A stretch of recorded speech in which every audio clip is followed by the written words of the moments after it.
Hey, it's Cassie from Curry Honda in Chicopee. You're listening to the Bax and Nagle podcast on Rock 102. Come see us at Curry Honda for the best selection of new and pre-owned vehicles. Experience the best at Curry Honda.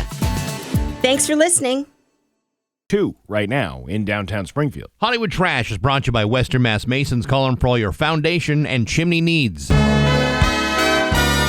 Somehow you still care about what's happening in Hollywood. So from Tinseltown, 3,000 miles away, it's Steve Nagle's Hollywood Trash. Jenna Bush.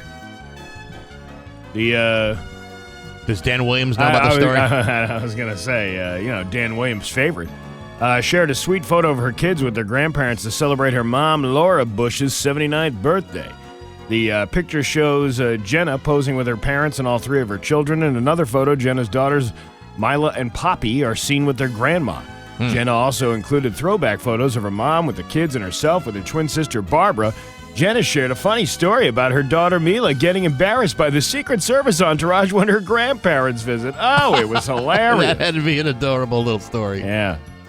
I don't know how Dan Williams feels about this. I don't know. He's got the hots for that young lady. Cannot believe she shared a picture of her family. She did it just to make me jealous. You're 46 years apart. Nevertheless. Miss Mexico, Fatima Bosch, was publicly criticized by the Miss Universe Thailand director for not posting promotional content, leading to many contestants walking out in solidarity with her. The incident occurred during a pre-pageant ceremony in Thailand where Bosch was called dumb by the director. You're dumb. You know, when it comes to pageants like this, should we be tearing people down or should we be building people up? Well, I mean, that's kind of a weak insult. You're dumb. No, get into the swimsuit. Yeah. In response, Bosch stood up and left the room, prompting threats of disqualification for the other contestants who supported her. The Miss Universe organization condemned the director's behavior as malicious and announced legal action against him, replacing him as host and limiting his participation in the pageant. He's not going to be calling dumb no more. No, he's not. And you know what? She's probably going to benefit more out of walking out than if she had just, going through the contest and not winning because she, for whatever reason. I know these things are huge. I don't, unless somebody tells me you're the Miss Universe or you're the Miss Massachusetts or you're the Miss America, I wouldn't know you from anything. I wouldn't know you because I'm not in that realm, I guess. But if misinformation is anywhere around you, you're going to spot that a mile away. Her and I are dating misinformation.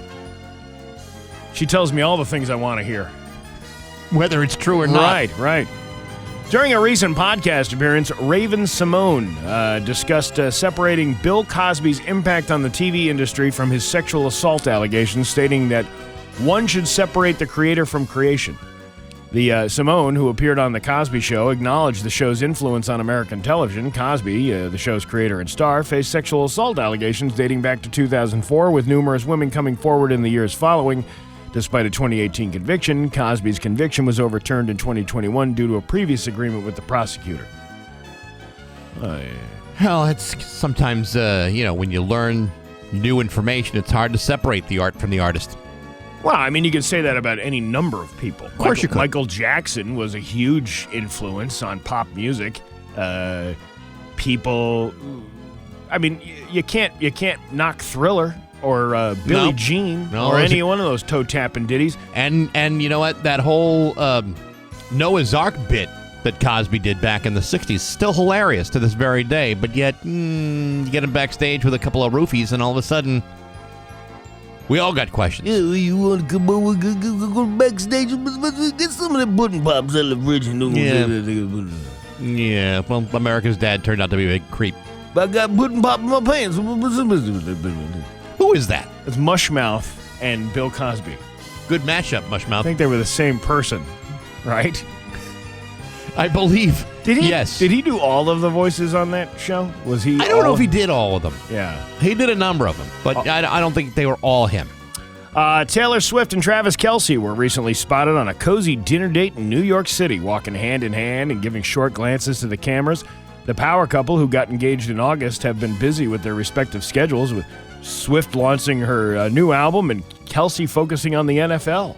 You know, this is the kind of story that really should have been your lead. Can you imagine that these people are actually eating meals together? And holding hands and walking down a street. And pretending as if they're in some sort of relationship together? Well, because they don't get out. They're talking about the rare public appearance. It comes after the duo has mostly kept their relationship private, with occasional glimpses shared by friends and family on social media, and camera shots in the booth at the NFL games. But even Travis likes to go out to eat once in a while. Swift and Kelsey twinned in black outfits for their date night, with their singer wearing a sweater top and gray wide leg pants, while the football opted for a full-sleeve t-shirt and green trousers.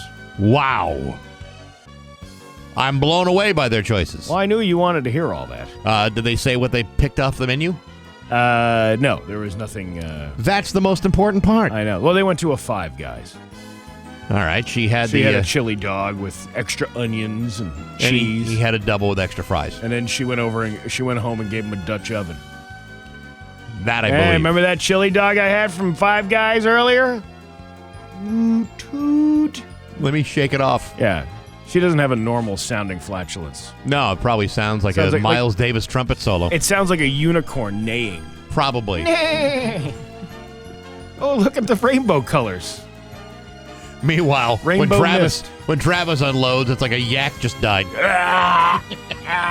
There's Gronk licking it up in the corner. You know? Party on, man! Meghan Markle and Prince Harry recently signed a new deal with Netflix, transitioning from an overall deal to a first-look deal, giving the streaming giant the option to reject their content. Despite some viewing this as a downgrade, Meghan sees it as a positive sign of their partnership. However, reports suggest that the couple is struggling in the entertainment industry, with sources claiming they lack finesse and professionalism. And there's a chance that people simply don't care. I don't think people really do care anymore. I don't care. I've ended my caring months ago. Meghan is also reportedly making a return to acting with a cameo in an upcoming film, marking her first acting role since leaving Suits in 2017. That's what they call it, leaving Suits. Pictures of Kim Kardashian, her sister Khloe, and their kids dressed up in furry pink Care Bear costumes for Halloween. This year, and they've been making the rounds on the internet this week. Was that something to say? Oh my God, the last time I dressed up in this much fur and pink was when Ray J stuck his head between my knees and pretended to be Stankenstein in that sex tape you can purchase on YouPorn for $39.95. Caitlin? It's alive! Well, I never got that done and dirty with your mother, Chris Kim, but I once had a mouthful of Gak Mop. I was flossing with her bikini whiskers. What are you trying to say? What I'm trying to say is I chowed that chair snail until it was so engorged it looked like it was headbutting a pile of cow tongues. Your mother. Yeah. Your mother. Yeah. Better than second day stew. It's always better the second day. Moo! And that's your Hollywood trash. I'm not going to do that. The hidden sports memorabilia that includes stuff that's been either used during a game or something that's part of a sports milestone, from famous home run baseballs, chunks of turf, to shards of broken teeth from a heavyweight fight. This is the stuff that's worth real money. Now, having said all that, sometimes these collectibles are hard to obtain. Case in point, last night, Alex Ovechkin of the Washington Capitals became the first player in NHL history to score his 900th goal. That's never been done before, and as a result, the value of that particular hockey puck has become instantly valuable. Everybody in hockey understands this, including Jordan Binnington of the St. Louis Blues. He's the goalie that was unable to stop Alex Ovechkin from scoring his 900th goal, because he's ultimately the reason for that goal. Ultimately, immediately following this milestone, Binnington grabbed the puck out of his glove and then shoved it into the back of his pants to keep it for himself. It was only after he was confronted by linemen that Binnington produced the puck and handed it over to officials. Now, I have to admit, had I been the guy that bungled Alex Ovechkin's 900th career goal, I might have wanted to hog the puck for myself too. Unfortunately, Jordan Binnington's attempt to discreetly hide the puck in his pants was caught by every television camera in the building. Personally, I might have found a more delicate way to conceal the puck. On the other hand, I'm not sure I'd want the puck back in my possession after it's been shoved down the back of another guy's hockey pants. Hockey pants are disgusting, even without a record-setting hockey puck involved. And you hate to see the thing lose its value after it's been tangled up in back sweat, body hair, and a jockstrap. But hey, never mind yapping. Sports brought to you by Rocky's Ace Hardware. The Craftsman 9-gallon wet dry vac can pick up stuff like no mere mortal vacuum can or won't. It's a useful thing to give to anybody, and it's only $60 with your Ace Rewards card at Rocky's. You're saving $20. That doesn't suck, but the Craftsman wet dry vac sure does. From your neighborhood Rocky's Ace Hardware. I'm Bax. That's my view from the couch. Rock 102. 102 Springfield's Classic Rock at 6:13 and Blue Oyster Cult with Bax and Nagle on Rock 102. It's going to be a mix of sun and clouds with a high of 50. Tomorrow, cloudy with a high of 54. It's 42 right now in downtown Springfield. Scott Zolak's going to join us, brought to you by Window World of Western Mass. We'll talk to him about some Patriot football after 8 o'clock. It's also a Thunderbird Thursday, a chance to win a nice prize package for tomorrow night's game against the Bridgeport Islanders. Sweet. That's tomorrow night where we will be there. Yeah, we'll be there. From 6 to 7. 6, 7. Oh, that's 6, right. 7. Is that it? 6, 7? It's 6, 7. Yeah, we're going to be there from 6 to 7, 7:15-ish. Okay. I was told. All right, okay. And then that's it. And then the game will be on, and then you can enjoy that afterwards. But bring your non-perishable food donations to help support the Mayflower Marathon. And again, it's like a place seats 6,000 people. If you could all bring just one can of food, that would be really great. Yeah. Well, you feel good about yourself. You can fit it right inside your coat pocket or your hoodie or whatever. Just one can. If you could get all 6,000 people to just donate like $5, what's the math on that? $30,000? Yeah. You know what? We'll take anything, though. I'll take a $5 bill, though. That would be $5 bill, yeah. yeah. Can of food, $5 bill. That would really add things up. When was the last time you saw a $5 bill? I can't remember it. Hardly Usually ever. 20s and 50s. You ever notice like most of the ATMs now are dishing out 50s? No, mine does the 20s. I get 50s. You know, if I ask for like $60, I get a 50 and a 10 now. See, that's crazy. Mine only spits out 20s. I like the ones where you can choose your own ending. Like how many bills, which bill mix do you want? And you can choose 50s or 20s or 10s or 5s. My bank doesn't offer that kind of choice. Well, you're not with the bougie M&T Bank now, are you? No, because most of my banks are MT also. Yeah, well, mine's too. That's why I can only get $60 at a time out of the machine. Sure. Yesterday, I went to the Holyoke Mall. By the way, I told you they pressure washed the outside of the entire mall. Mm-hmm. It's like clean as a whistle. It's like a brand new mall. Now they just got to work on the inside, the inside of the parking garage. It's like landmine central over there. But anyway, go to the mall. My youngest daughter she's going to be celebrating a birthday soon. So my oldest daughter was like, "Can we go to the mall because I want to get her something?" So I said, "Yeah, sure, we'll go to the mall." And we're walking around, and first of all, we walked through Hobby Lobby, and some immature jerk spelled the word penis with letters on the shelf. And they never saw you do it? Unbelievable. Me? Yeah, what are you. No, not me. But anyway, we'll talk a little bit about that later because there was a good response to that. Oh, good.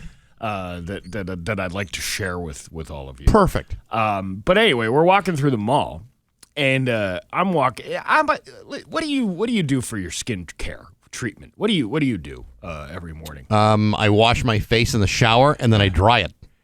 I have bags under my eyes like all the time. I don't know if it's just it's just the way I look. I guess I don't. You're know. built that way. Yeah, I really can't do much about it. Or can I? As we're walking through the mall, this lovely young lady, probably mid-30s, grabs my attention and says, "Excuse me." And she's got this, she talks like Sofia Vergara. Nothing wrong with that. Long story short, it turns out she's Israeli. Beautiful woman. Right? Sure. And she's, talking all about how this makeup is going to make me more handsome.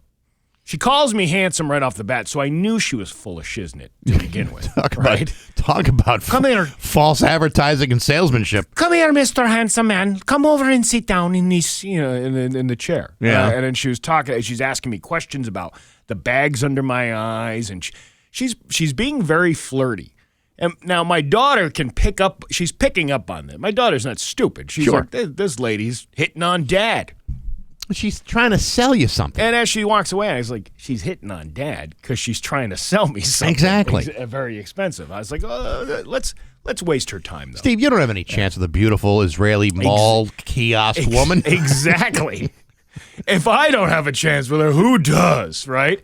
So we're sitting there, and I was like, you know what? I'll let her go through the spiel. Now, I don't think a lot of people know this about me, but I'm very good at letting you go through your entire thing just to tell you no.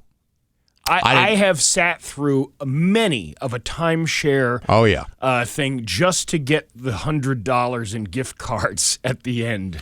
Well, there are solar panel salesmen that know you on a first name basis. Yeah. They are. They hate me. They hate every bit of me. Thanks for nothing, Steve. So I'm like, I'm letting her. I was like, all right, let's see, what she does with how she does this whole thing. So she takes this little marker and she's explaining how it tightens up under your eyes, and you'll look a lot younger and healthier, and all this stuff. And meanwhile, I'm mutually flirting back with her. Sure, my daughter's laughing her ass off the whole time. She's like, there ain't no way in hell this guy's gonna seal the deal with this one, right? And neither is she. So neither is the lady. Right. So she goes through this whole thing. She puts on one half of my face under my eye this like pen thing. And within like a couple of minutes, I can feel it like tightening up. And then she shows me a picture and I'm like, half not baggy eye and half baggy eye. Sure. And I'm like, wow, this is pretty good. So she goes on and she's like, asking me, how much would you expect to pay for something like this? Yeah, I see where this is going. And I was like, I don't know, $50. Like, I'm just kind of, how much. She comes out with this number of $400 for this. It'll last you 6 months. And I'm like, it doesn't matter if it lasts me 6 months. $400. I can make $400 last longer than 6 months. No kidding, right? So, and I'm like, no, this is. And then she tries this other. She's like, let me show you something else. And then she puts this one cream on my hand. Yeah. And then she rubs that in, and then shows me the difference between this hand and that hand. And I'm like, wow, that is a difference. This one's definitely lighter. And then I realize it's lighter because this is the arm that I stick my arm out the window all the time while I'm riding in the car. So, of course, this one's going to be darker than this one. So, sure. But she's trying, and she's really, really, really trying hard. And then my daughter's like, we got to go. Like, I don't know how long how long are you going to keep this up for? And I'm like, I don't know. Watch this. Let's see if we can end this right now.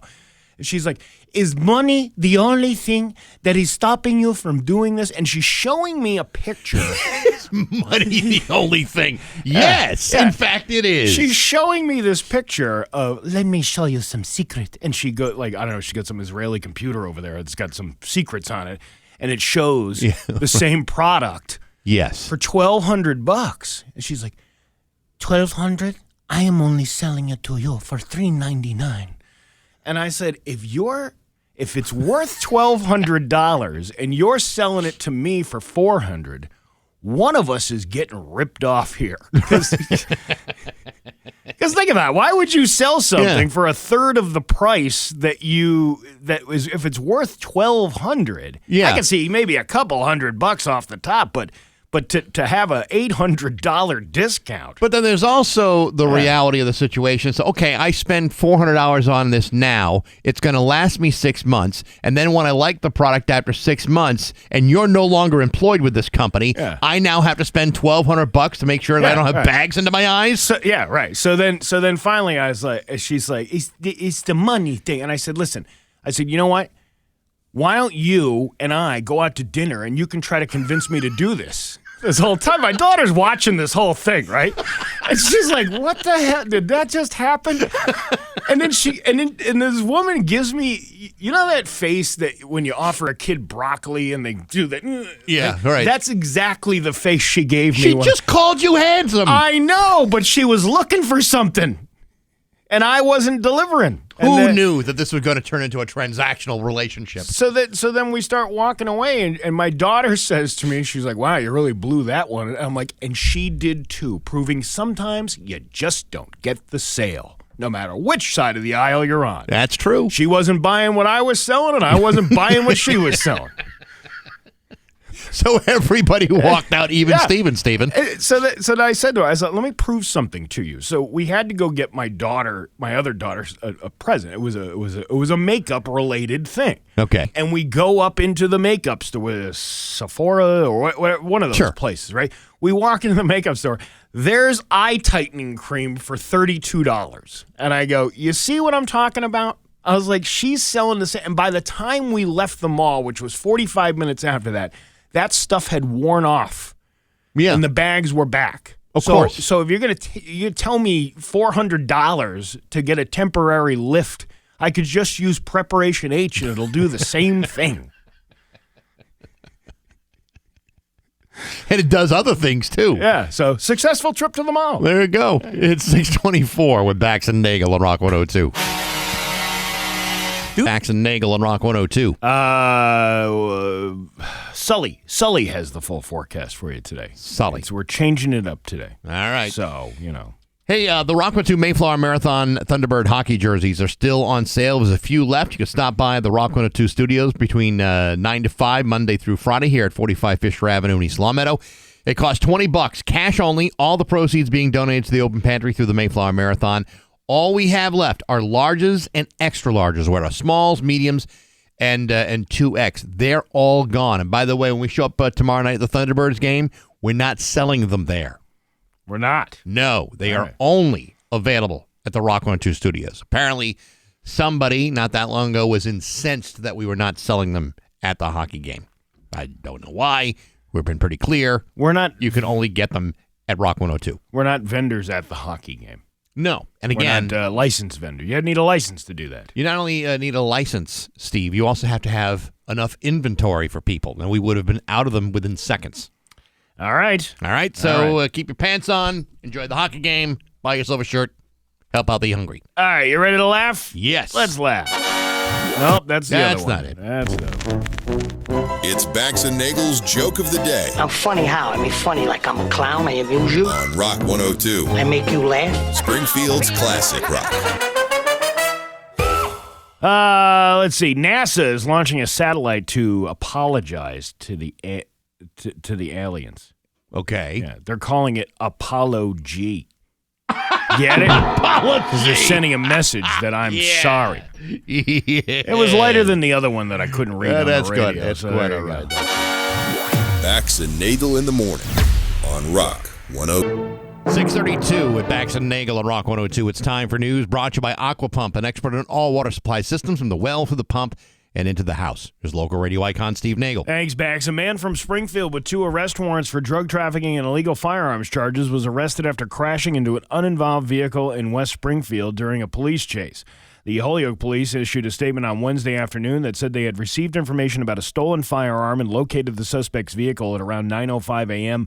on Route 5 near the Holyoke-West Springfield line. And right near the toll house. You know, they don't make cookies over there? No, they don't. Always thought they would. In an attempt to conduct a traffic stop, the suspect, identified as 37-year-old Carlos Maldonado of Springfield, refused to comply and struck a cruiser while continuing to drive away from police. He then drove the wrong way on Route 5 in West Springfield and crashed into another vehicle near the 500 block of Riverdale Street. Video sent to 22 News from Justin Santos showing the front view camera of the vehicle driving the wrong way on Route 5 moments before a head-on crash. That must have been a big day in the newsroom over there. I'm sure it was. Holyoke officers we couldn't get a guy to capture anything like this. This is insane. What's the report tit say? Let me tell you what we saw. Yeah. What's the tit report say? Jesus. Holyoke officers were able to capture Maldonado after he got out of the vehicle and ran away. He was arrested and a stolen firearm was recovered. 3 Holyoke officers were injured during the incident, and Maldonado and the uninvolved driver were taken to the hospital. The extent of their injuries has not yet been released. Maldonado had 2 outstanding arrest warrants at the time of the incident. Charges have not been made available for the recent incident. And they list all the charges that he's got. The West Springfield Police Department shared that Riverdale Street between Elm Street was closed during the time, but has since reopened. I would hope it has. Yeah. I mean, it's a long time for Elm Street to be closed. It's been almost 24 hours. Yeah, I mean, traffic has got to go, man. People got places to be. The Enfield police is seeking the public's assistance in identifying a suspect in connection with a larceny at Ulta Beauty. Police stated that on Tuesday, a suspect was seen allegedly stealing items totaling over $1,700 from Ulta Beauty. Oh, they got that under eye cream. It's 3 pieces of that under eye cream. Photos were shared of the individual on social media. If you have any information regarding the identity of the suspect, you're urged to contact Officer Colin Tuono by calling 860-763-6400. Now, when someone steals from a beauty shop, like that place, was it Ulta? Yeah. Or a Sephora? Do they ever say be on the lookout for someone who looks a whole lot more attractive? I don't think so. Yeah, look, they might look a little bit young. They've taken 5 years off their age, right? Because they went to an Ulta Beauty. Yes. Please be on the lookout for someone with shimmering skin. Well, you don't look like this guy in the mugshot. This guy's got crow's feet. He's got bags under his eyes. Yeah, he looks his face looks very unhydrated. Do you need a hydrogel mask? He's very blotchy in the face. You're going to need to sit down for a consult here. That was the other thing that lady tried to sell me. Because it must, the kiosk must be part of another store that's in the mall. Because she was trying to get me to go get a facial. Okay. In the mall? Yeah. I've heard about some of the restrooms over there. A $300 facial. Good Lord. Yeah. Well, it's a spa treatment, Bax. $300. Hey, you can't put a price on beauty. Yeah, you can. Yeah, told they two do. Stories in a row where they put price on beauty. Well, you know what I mean. You can't put a price on your good looks. At least this guy stealing from Ulta was financially responsible. May have stolen stuff, but at least he wasn't going to get the only thing he'll have to spend money on is bail and a lawyer. Well, hey, everybody's got their own things that they got to deal with, right? I guess so. The West Springfield police are seeking the public's help in identifying a suspect in connection with shoplifting. Police stated that on October 13th, my birthday of all days, a suspect was captured on surveillance footage allegedly shoplifting. A photo of the man was posted by the department on social media. If you recognize this suspect or have any information regarding the incident, you're asked to call Detective Vickers at 413-263-3210, extension 245. Callers are allowed to remain anonymous. All right, hold on. That's 413-263-3210. 3210. What's the extension? 245. 245. Yeah. Okay. Unless they're on the Rock 102 system now. Now we have to add an extra number to every extension. Oh, that's certain right. extensions, yeah. not every extension. Did yours get added a number, or is it still the same? It's a good question. I don't know if I really paid that much attention to it. If you ask me what my extension was, I don't know. Nobody ever calls me. Nobody ever calls my phone here. Nobody leaves you a message? No.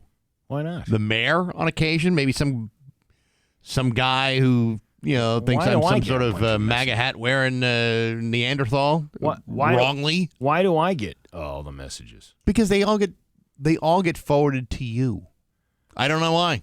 Maybe because they know I probably won't answer them. I guess. I don't know. Here's a what we saw story. You ready? I'm ready. A heavy police presence was spotted in the area of Bay and Jasper Streets in Springfield Wednesday. This afternoon. What?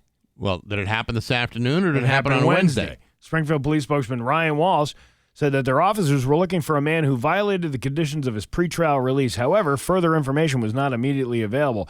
Western Mass News will continue to follow this story, and we'll have more information as it becomes available. There's clearly no other information that has become available because this was at 3:58 p.m. yesterday. Right. And I doubt there's a standoff going on. Well, it's probably over with now, and I'm sure Western Mass News isn't going to send a reporter to Bay and Jasper just to get a story. I guess. I don't know. I'm trying to see what else we can talk about here. I'm looking for other stories. So soon? Well, I mean, I had a bunch of them, and then I thought that would take up the time. And now we're not. Now we're short. Well, I mean, there's got to be something out there, right? There's got to be something going on in the world. Well, I want to talk about this here at Mass State Police. We can start talking about this a little bit. Okay. You remember that guy, Michael Proctor? Vaguely, yes. The one you want to just play the story, or do you want to save that for after? Let's save the story and just work on some of the incidentals. All right. So basically, you know how that Michael Proctor, he was ridiculed and fired for using his cell phone during that Karen Reed investigation. Yes. By saying, hey, she ain't got no ass. Right. We ain't gonna find any nudes on this phone. And what was the? She's got a leaky balloon knot. Yeah, which meant she had IBS, and she tends to soil herself at some point. Well, I mean, that happens to a lot of people. There's a lot of people that of course too. But anyway, that's not information for the state police to be fiddling around with. Now, because the civil trial is underway, all of those text messages that Michael Proctor had on his phone are now being shown, and it shows that Michael Proctor was able to shut off his GPS tracker. Now, back in 2019, they equipped all of those cruisers with GPS trackers on them. Right. Because of the overtime scandal that was happening. They wanted to know where people were. Why weren't they answering the call? Or how come you're putting in for 4 hours overtime and your car was at a different location, kind of thing. Right. But somehow Michael Proctor revealed to everybody that you can shut these off. I don't know, it was like a kill switch. Uh-huh. So, he's got receipts from going out to Treehouse Brew. He's got receipts from going out but the car shows never leaving his vicinity of where he was. And yet, he is the face of the state police. Michael Proctor never left town that day. And then there's another example in the story, and we'll get into that after 7 o'clock. But, man, it's like, how many more, things can you reveal about? It would be one thing if it were just one thing. Yeah, but it's never just one thing with the state police. It's like 4 or 5 different things that are happening all at the same time. Well, when you start to scratch your head. It's like, what is going on with these folks? I know some of these guys. I know a few of them. So do I. That are they're good people. They're not corrupt individuals. No, but for some reason at the top of this whole thing, especially in the Boston area, they seem to be when a Michael Proctor emerges from the bowels of the state police barracks, and is called upon to testify in one of the most high-profile cases in recent history in the Bay State. All of a sudden, you realize, how did this guy get in charge of much? I don't know, but because he just digs himself into a deeper hole. I'm hoping one of those state trooper guys I know can text me that I have a leaky balloon knot, so that if we ever do go to court, I can say, "Look, he told me I had a leaky balloon knot too." I think they tell everybody that. Listen, are you taking that information and dusting for prints with it? I don't think so. I don't remember ever on all the Chips episodes I've been watching did John Baker pick up the radio and go, 7 Mary 3, we got a leaky balloon knot on I-5. We do have a rusty sheriff's badge here, however. Yeah, send in the brown shirts.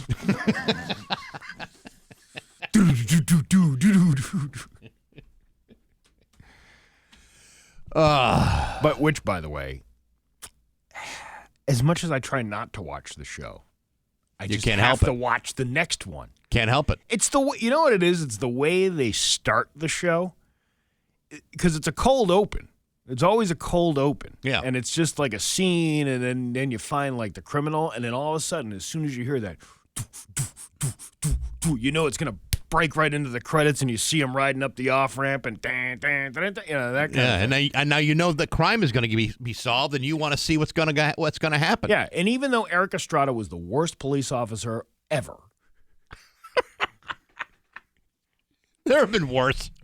Well, I mean, as far as TV cops go, I'm not talking about corruption and all that stuff. I'm just talking about he's not a very good. Yeah.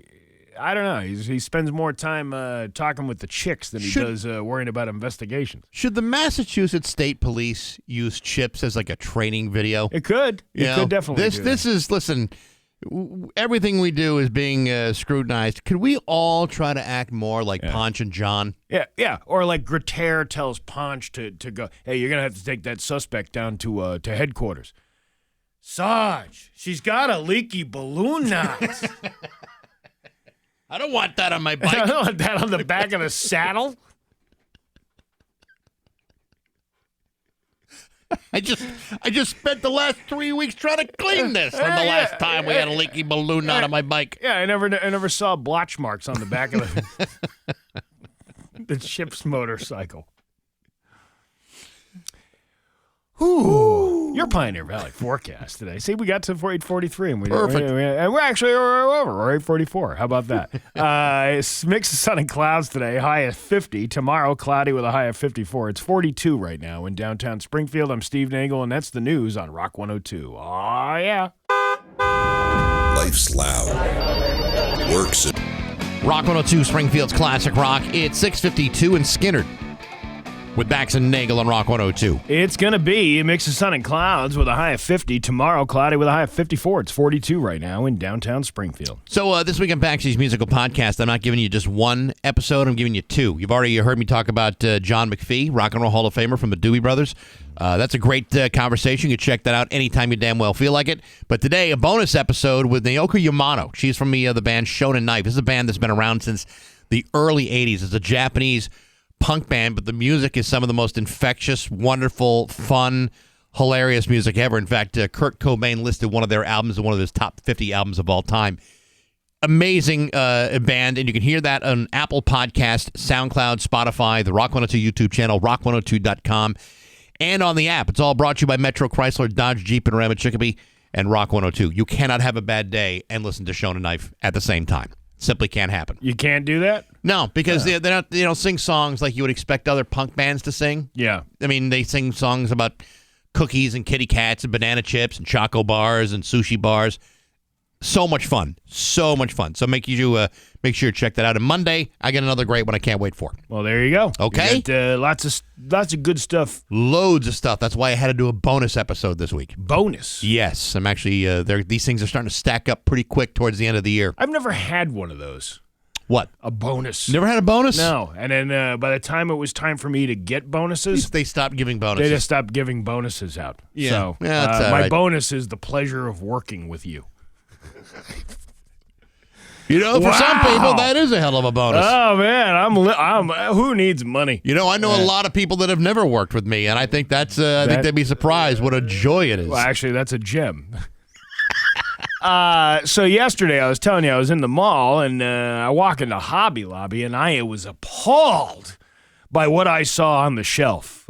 Somebody had taken the time to spell the word penis with the letters, the big block letters that they got on the displays there. And so, of course, I had to take a picture of it because I needed to show what kind of immaturity is walking around the Holyoke Mall. Can I ask you a question? What? Did you at least spell it right? No, well, see, there was no I, so I had to take two T's and put them upside down together, so it looked like it said pence, but if you really look close, it says penis. It said penis, okay. Yeah. So then I put this up on the Facebooks, and I said, I simply cannot believe the immaturity of the people. Found this at our local Hobby Lobby, SMH, which means shake my head for, boomers complaining, right? So then, people were like, you mean you? They're insinuating that they knew it was me that did it. I don't know why people would draw that conclusion. I don't know, but then one guy goes, you mean like the immaturity of your morning show? Dude, you are the least funniest person I've ever heard. Seriously. But yet he's on your page every single day to see what you're posting. And your Hollywood trash segment is just that. Trash. Come up with some new material. It was old years ago. Just saying. So then I wrote, thanks for listening every day to notice. And then he wrote, don't anymore. Ooh, and then man. I wrote, and I said, then how do you even know what I'm doing? If you haven't listened in years and you don't know what I'm talking about, how do you even know I'm doing that? That's a very good point, Steve. I'm sure he didn't have a good answer for that. Or did he? I don't think he did. No, he didn't have a good answer. He didn't even respond to that. And then people, I said, how do you even know what I'm doing? And then some guy says, if I could make a request, please read that on the air tomorrow in your angry Facebook poster voice. Yeah. He did respond. Because it never changes, dude. It's like a broken record. Shame John O'Brien is sick. Well, now he's moving the goalposts. Oh, I see. He doesn't Okay, so it's not enough to insult you more. He's decided to reach back a little bit. Yeah, and then somebody else wrote, seems to me the large PP-triggered musclehead's insecurities are now needs to project his anger onto you to make him feel like a tough guy, because he's like one of these guys that got one of those gym pictures, a gym selfie. Well, he's obviously failed. What a child. Keep doing you, Steve. Love the Hollywood trash. Man, he really got your... I can't even read that. He really got you puckered up over there. Right, yeah, I can't even say that. I find it... The guy's not even a friend of mine, whatever, a so-called friend on Facebook. Mm-hmm. But he's clearly a follower. He clearly pays attention to things that are part of the show. Saying that he doesn't listen to it, but he can give you detail after detail of what's going on in the program. Yeah. Well, listen, not everybody can can take their powerful intellect and bring it down to our level as he sits there in the gym in Northampton just by the Lunk Alarm at the Planet Fitness. Oh, yeah. So, listen, live. Yeah. It's not for everybody. But, we know we're not everybody's cup of tea. But if you could just put the weights down for just 2 minutes and stop taking pictures of yourself in the gym, you know what? Maybe you might find a way to enjoy the simplicity of life and the simplicity of the Bax and Nagle show. I don't know. And then I found, and then the weird thing is, there was another comment from like somebody who doesn't have a Facebook profile who said almost exactly the same thing. Like, it's clearly this guy going, hey, can you go on this guy's page and tell him his Kim Kardashian thing is immature like I did? Yeah.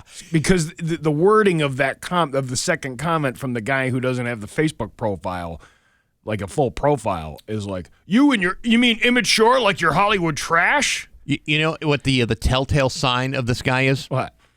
I don't know if you went on his profile page on Facebook. I just saw the picture, yeah.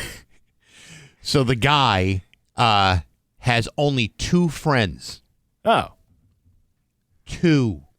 And one of them is probably the other guy who also feels that Hollywood trash is way immature for this show. Yeah, he hasn't publicly posted who those 2 friends might be. But guess what? Yeah. They're not me, and they're not you, and there's nobody else. Oh, well. So maybe he's got 3 profiles, all doing it the same one, so he can troll anybody he wants. Maybe he was just trying. Yeah, probably. Yeah, hey, listen, you got to put the same. If you're putting the same wording into the next comment, you got to change it up a little bit. Don't these people know? Like, you can use that Chat GPT thing. At least we can tell that you're putting a little effort into it. Oh, let me just copy and paste this one and put it under a different name. I'd rather have artificial intelligence than no intelligence. I'm pretty sure that's artificial intelligence. It's 7 o'clock with Bax and Nagle on Rock 102. Bax's View from the Couch. Brought to you by Rocky's Ace Hardware, Outdoor Power Headquarters, Steel, Ego, Craftsman, Toro, DeWalt. Hey, good morning, sports fans. How the heck are you? Folks, as most of you know, I'm a law-abiding citizen. I pay my taxes. I never drive around with my unregistered firearms. Heck, you'd be lucky to see me rip a tag off a mattress or violate the state law that prevents me from using the same plate twice at a hotel breakfast buffet. And so when it comes to my arrest record, I think you'll find an astonishing lack of activity because, knock on wood, I haven't been caught yet. Unfortunately, not everyone can be so evasive. I mean, innocent. Some people just can't help but bump into trouble no matter what they do. For example, this week, former UFC champion BJ Penn arrested on Tuesday for third-degree assault. According to police in Hawaii, the police responded to a call in which BJ was accused of beating a 45-year-old man at his residence at 1 o'clock in the morning. Why Penn was beating this man? Still very unclear.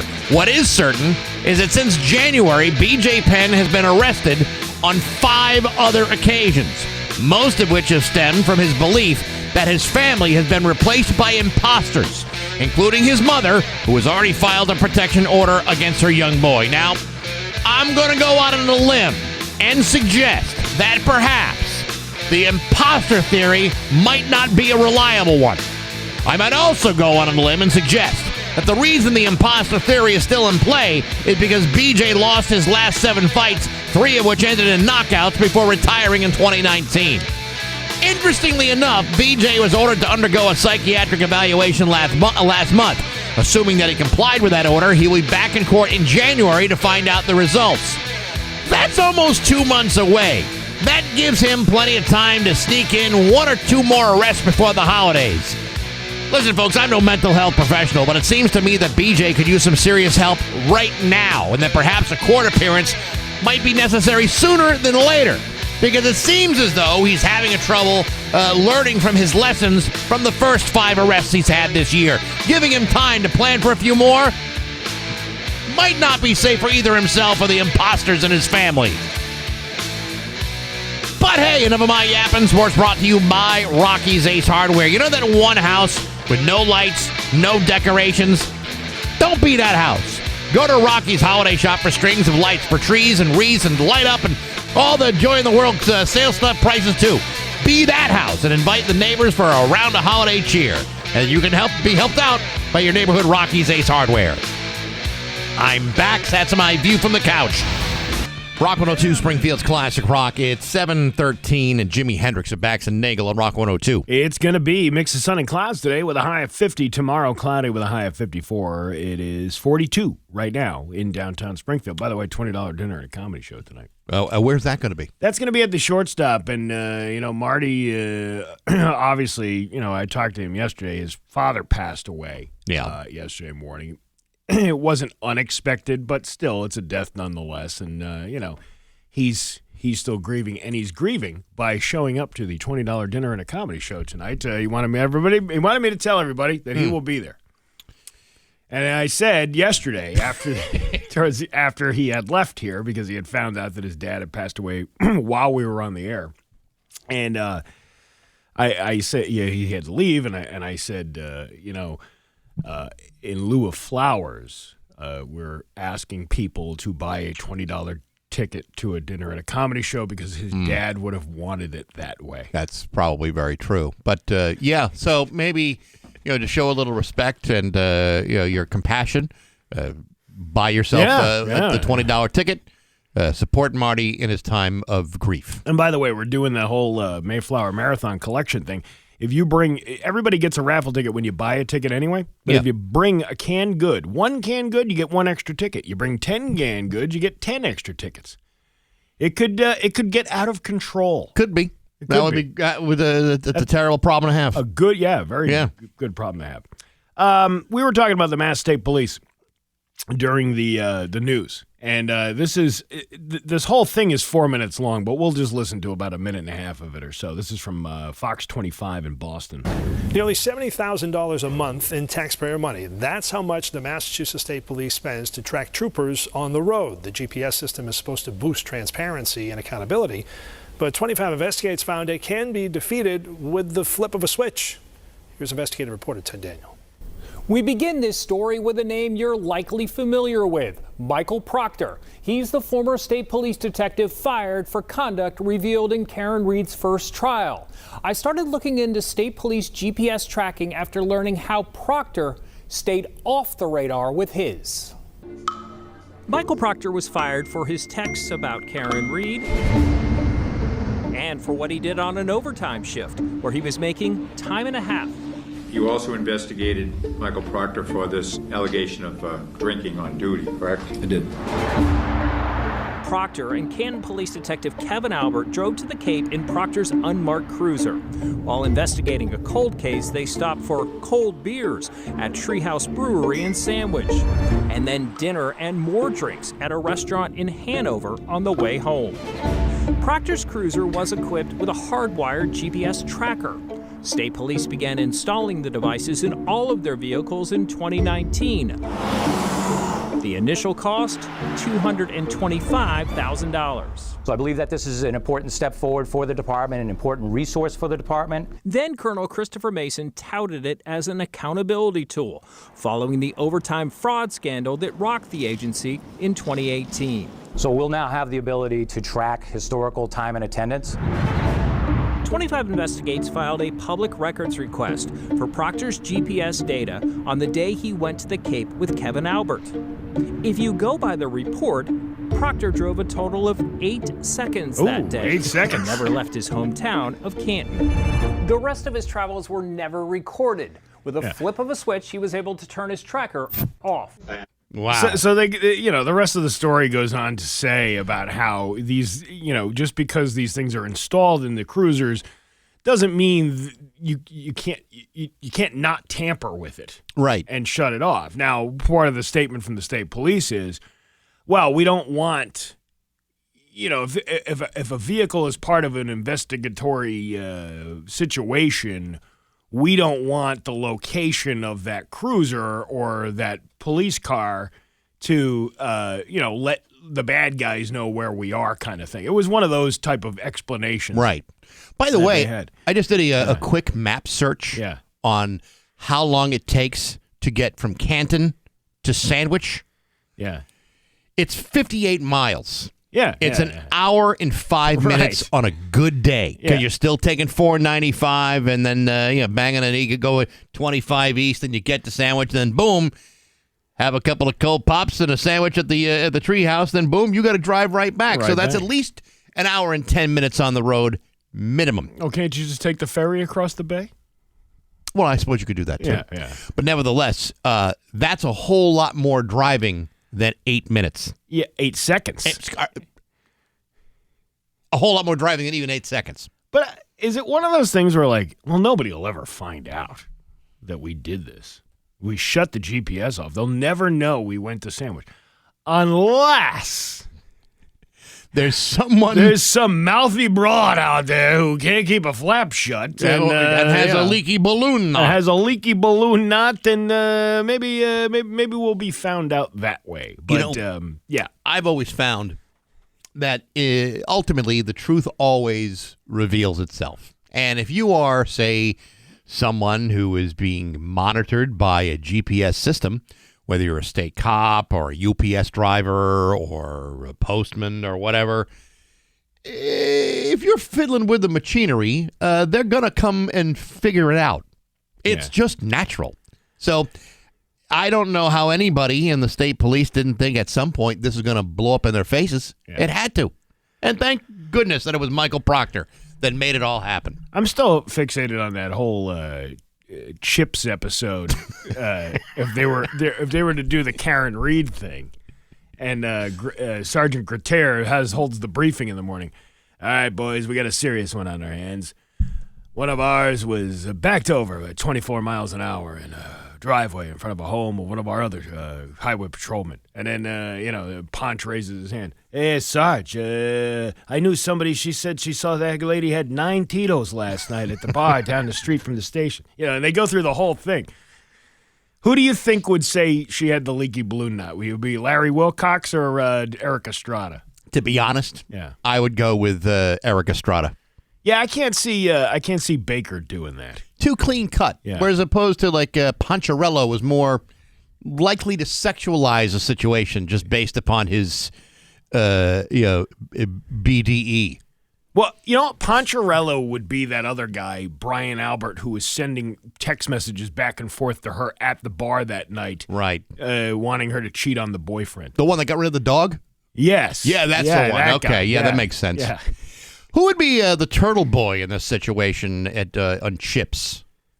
The guy who does the newspaper for the department. The guy with the red hair. You know what I'm talking about. The chubby guy with I can't remember his name. I know exactly who you're talking about. Yeah. I can't remember his name either because believe it or not, it's been years since I bothered to watch an episode of Chips. Arthur, what was his name? No, that wasn't him. I'm trying to... See, the problem is they show these pictures of them being so old. Right, of course. I don't remember what the guy's name was. He's not even listed on the main cast, which is weird. Well, he was a occasionally occurring character. Or maybe it was Brody Greer.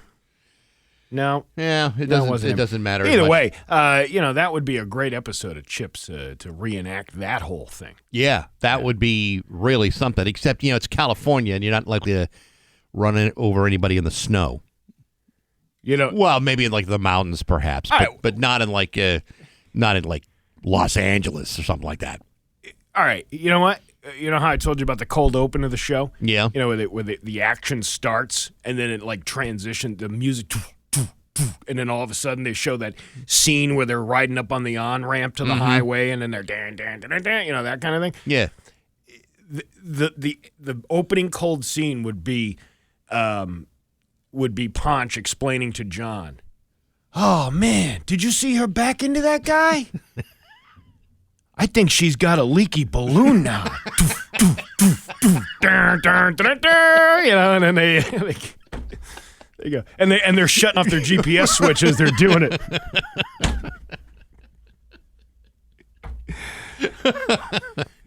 Tonight on a special episode of Chips, somebody spent too much time at the waterfall. It's 7:22 on Rock 102. 2 Springfield's classic rock at 7:29, and Def Leppard with Bax and Nagle on Rock 102. It is going to be Sully's job to tell you the forecast. It is a Thunderbird Thursday. You're going to get a chance to win some tickets for tomorrow night's game. It's tomorrow night's game with the Springfield Thunderbirds against the Bridgeport Islanders. And we'll give you a chance to win that a little bit later on. Also, Scott Zolak coming up, brought to you by Window World of Western Mass, your window into the New England Patriots. There you go. Okay. Let's see. Oh, yeah, by the way, the character I was thinking of was Artie Grossman. Of course. He and somebody wrote that in on the Route 10 Tire listener line, and I said, thank you. And he goes, yeah, I was a Chips nerd, too. You're not alone, Steve. That's a very popular show from the 70s and 80s. But I want to not like it because it's so bad. Like, some of the acting in it is so bad, but yet the action is so cool. Oh, yeah. Especially those cars flipping over the same way each and every time. Yeah, every single time. Yeah. There was one this was I always like how they have these catastrophic accidents, but people are virtually uninjured. Yeah. There was one guy, the one I'm watching yesterday, there was this apartment thief. He was like getting people's information, and then he was driving. Oh, he was a valet. It was a valet at a fancy restaurant. And he was letting his brother go, and he's robbing the apartments while the people were in eating dinner, and then they'd bring their car back, all that stuff, because they knew they were out. Right. So then, John and Grater are like chasing this guy through the windy mountains of California. Sure. And all of a sudden, another car is coming the other way, and that guy, guess what he does? What? He swerves out of the way, and then the whole thing rolls down the hill like 18 times. Oh my gosh. And of course, the bad guy gets away because the California Highway Patrol's got to stop and take care of the victim. So they get down to the victim. They go all the way down to the bottom of this hill, and Baker goes, "Are you okay?" And the guy goes, "Yes, I believe my seatbelt saved my life." And the guy's like hanging upside down in the car. Well, that's a good lesson for all of us. If you're going to be tumbling down a mountainside, make sure you got your seatbelt on. But I believe in any other normal situation, a car that flipped that many times down the hill, the person would be not around to tell you that they had their seatbelt on. Perhaps that's true. But an insurance adjuster would be there, and that's what's important. I guess so. We got news next to Rock 102. Here's your Western Mass news. 7:35 of Bax and Nagle at Rock 102. It's time for news brought to you by Health New England. They're here with you every step of the way. Here's local radio icon Steve Nagle. Thanks, Bax. The United States Postal Service is closing all locations next week in observation of Veterans Day. Okay. Well, I don't even know why this is a news story. Don't they do that every year? Every federal holiday, the USPS is closed, is it not? Well, so why are we talking about this? I don't know. It's a major story on Mass Live. On Tuesday, November 11th, USPS will not be open to the public, meaning if you want to check your mail or send out important correspondence, you're going to need to plan ahead. I'll say. The USPS determines which holidays it will close for by observing all federally recognized holidays in 2025. The USPS closes for 11 holidays through the days of mourning, and other exceptions may occasionally pop up. Well, we already went through most of them. We got Veterans Day, Thanksgiving Day, and then Christmas Day. Right. They want you to let you know that these days, they will be closed. That's good to know in case, like, for example, I had to send a letter that I wrote with my hands in the mail. You wrote a letter with your hands? Who the hell does that anymore? But I'm just saying, I mean, on the outside chance that would actually happen. Well, it could. But unlikely. Unlikely, you're right. It probably won't happen, will it? I'll be okay if my junk mail gets delivered the following day. I know what I probably, because I don't pick up my mail. Like, I have a P.O. box. Mm-hmm. It takes a while for me to pick up the mail. Because there's nothing in it but junk. All of my bills and stuff are all electronic. I know when I have to pay something, it shows up in an email or a text message. I mean, I can't tell you how many times I get, like a direct mail piece for, solar panels or, power washing or, what have you. Yeah. You know what? Maybe we should bring back the old. We should write letters to each other.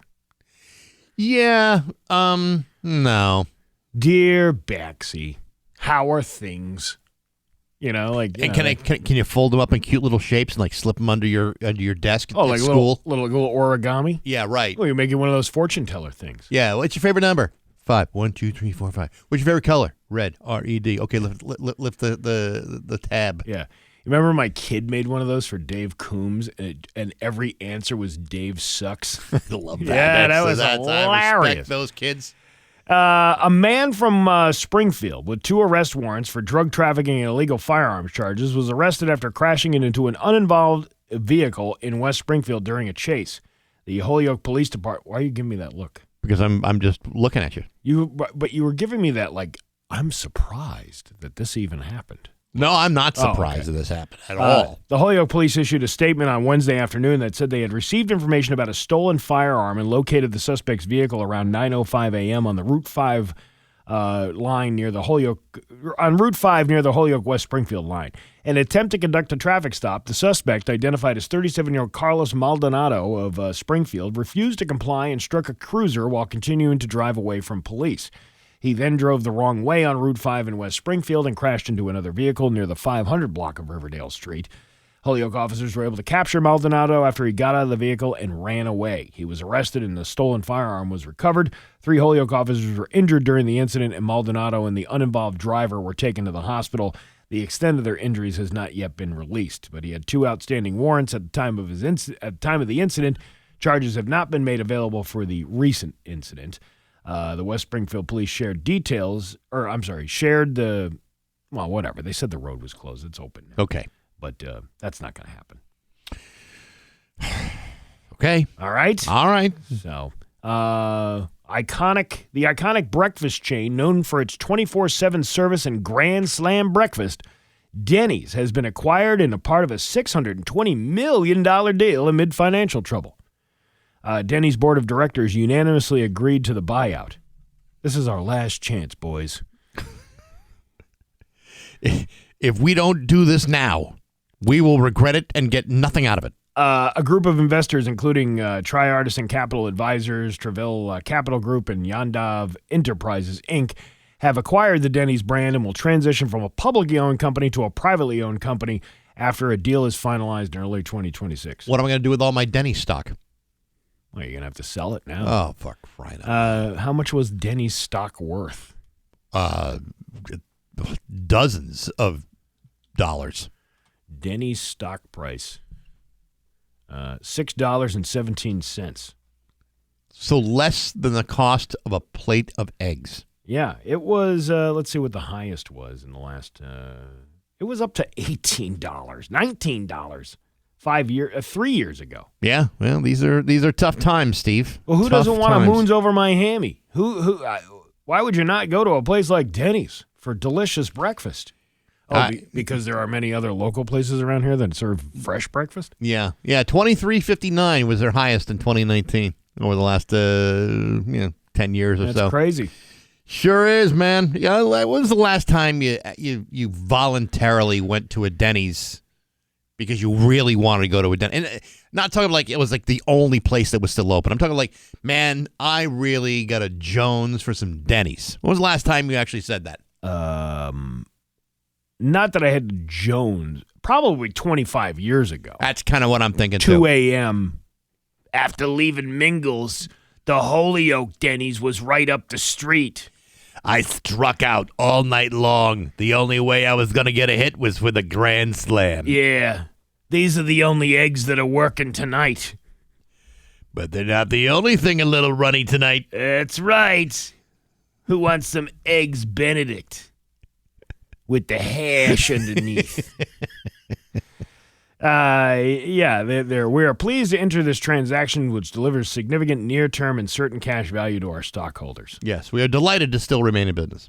I can't believe, I don't remember who I was talking to about this. It was like a month ago, and I was in a conversation about breakfast. It was about breakfast places, and what the person said to me, the problem is with these chain restaurants is once they get bought up by these, like, what is it, BlackRock is one of them that buys up a lot of, like, the like hedge a liability. funds. Yeah, like a... They're like hedge funds, and they buy up liabilities, like to right.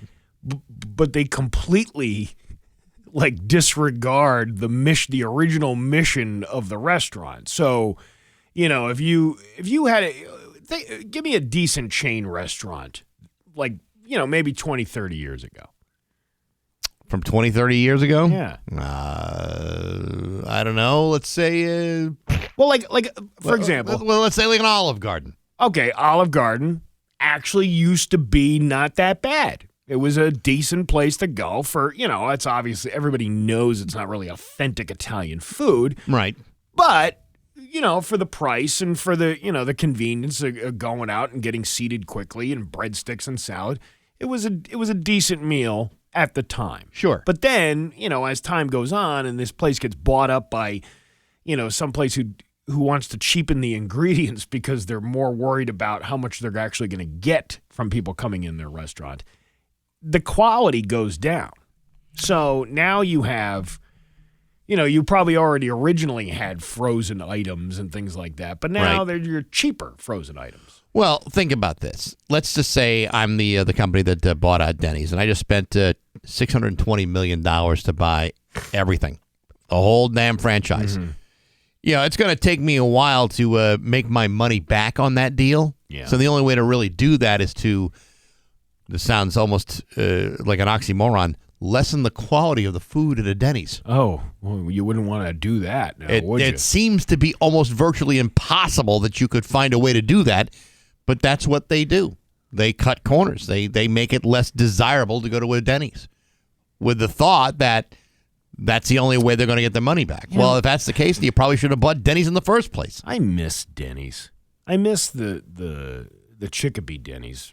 In particular, I miss the old days where, like in the middle of the night, the end of the night, there was more than just like one place to eat, and more than one place to go get into a bar fight. Yes, you could do it at a Denny's. I miss the old bar fights, especially at a Denny's at 2:30 in the morning after the bar closed. Exactly. When trumpets used to close up, people would flock across the street to the Denny's, and then they'd start yelling things at each other. And then we'd be throwing food and coffee, and those were good times. It was the good old days. And now, you'll never get that now. They'll probably close at like 6 o'clock at night. Probably. Your Pioneer Valley forecast today going to be mix of sun and clouds with a high of 50. Tomorrow, cloudy with a high of 54. It's 43 right now in downtown Springfield. I'm Steve Nagle, and that's the news on Rock 102. Oh, yeah.